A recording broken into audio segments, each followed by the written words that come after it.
Welcome, everyone, to another episode of the Mindofruba podcast, where we delve into the depth of our minds to explore the beauty of poetry, storytelling, and the pursuit of happiness.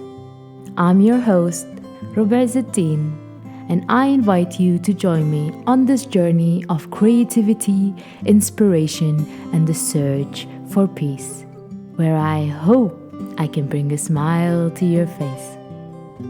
In today's episode, we'll be discussing denial in more detail through a new poem titled The Deep End. Through the art of storytelling, we hope to foster a sense of sincerity and encourage your creative spirit to soar high. Each word and every phrase we share today has been carefully chosen to awaken the dormant dreams, hopes, and aspirations that reside deep within us all. It is my sincere desire that this episode becomes a respite from the chaos of the world, offering you a momentary escape into a world of pure imagination, where happiness and peace intertwine.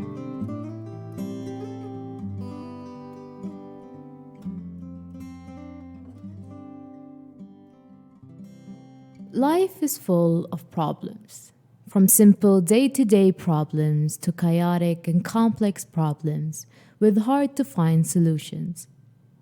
John Dewey says, "A problem well defined is a problem half solved." Therefore, I believe if you sit down with your thoughts and manage to figure out what's the reason behind your struggles, then you are a few steps closer to solving them. Instead of shying away from them and denying that anything bad is happening in your life, try to search for the source of it within you. You should keep in mind that healing is a long process, and it all depends on you and what you want to do. The mind is a strong tool. Use it to your own advantage. In life, there are problems we can choose, and these problems can decide how our day-to-day lives look like. So, what is it that you can struggle with daily? Find out. For example, I love writing. It brings me peace and joy. Therefore, the daily struggle that I am willing to go through is to write down all my thoughts, edit my feed posts, and interact with almost everyone on my account, so that I can reach my words to a larger audience. You might be thinking, this is not a problem, Roba. But it is. It is a problem that I enjoy. If someone who didn't enjoy writing was in my position, they would be struggling with all the content they need to create and not find any joy in the process. That is why it is important to choose what you want to willingly struggle with. Choose your problems. Don't let them choose you. Then come the inevitable problems we all have to face, such as deaths, robbery, and divorce. There are many problems that we don't have the choice to choose from, the type of problems that we need to accept eventually. These types of problems leave us hopeless, depressed, and in denial. Our hearts and mind tend to take time to heal from these problems. If given the right care and time period, these problems can turn out to be our strengths and not our weaknesses. People tend to compare their problems with others' misfortunes. Many of us tend to share our own stories when someone is venting to us about what happened to them, instead of listening and offering the help they need. This sense of comparison of who has it worse in their life is damaging to our minds. Yes, it helps to share our own stories. However, when someone is telling you about their problems, don't try to compare. Don't say stuff like, look at others' problems. People are facing much worse in life. You will be fine. Let's think about it in this way. If I lost a family member, then my feelings of grief should not be compared to those who lost all of their family members. Yes, in a sense, the latter is experiencing a harder loss. However, if we invalidate the first person's loss, it will lead them into a deeper hole than the one they are currently in. See, no matter how small or big the problem you're experiencing, it is valid, since that is the way your mind copes with it. Don't belittle your situation to satisfy those around you. Be selfish when it comes to your mental health and well being. And if it is someone who is seeking your help, or even just your shoulder to cry on, please allow them to feel whatever it is that they're feeling. Don't give unsolicited advice. Instead, just listen. Listening is such a great tool that many of us need to get better at. I will now be reading a poem titled The Deep End. This poem revolves around the hopelessness you feel upon hearing the news that you don't want to accept.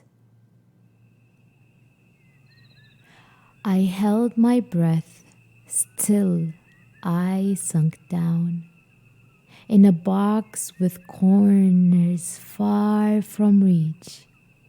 My entire body's trembling, struggling to reach the surface. Burbles on the verge of departure from a place not so sweet. I was saved by a hand of one I don't know, only to realize tomorrow is not promised.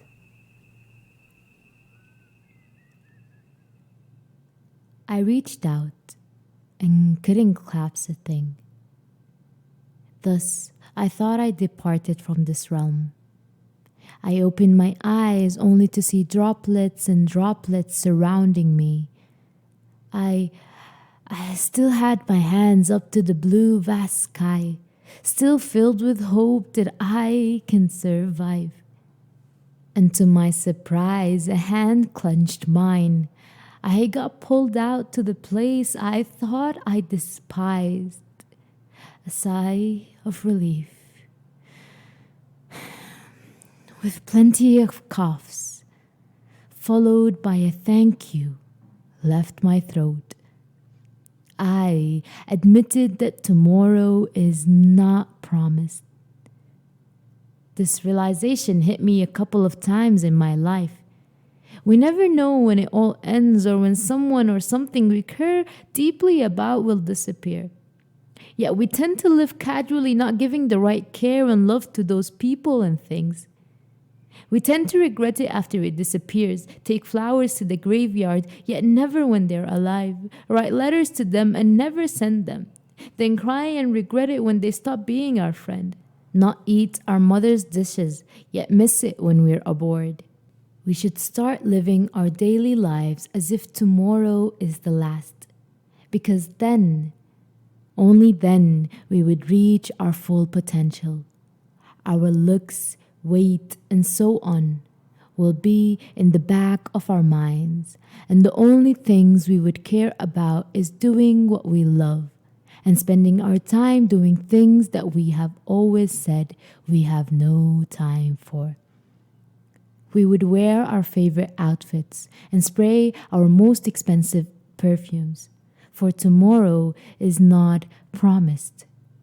We would say, I love you more casually, yet it would hold more meanings than it ever did before. We start to be grateful for the basic necessities in life when we lose that which meant so much to us. And that is the beauty behind pain. Yes, the beauty behind the pain. At least for me. I realized that I have lost so much in such a little time. And it made me more grateful for everything God has provided to me. And here I am, making art out of the pain.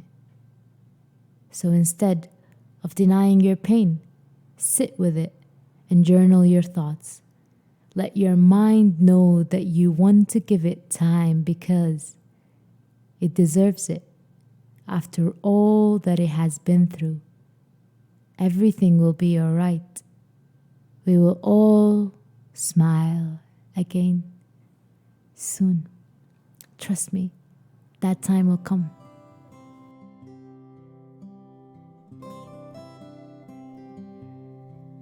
As we reach the end of our 13-minute journey together, I hope you feel inspired and refreshed as if you've taken a deep breath of the purest air that nature has to offer.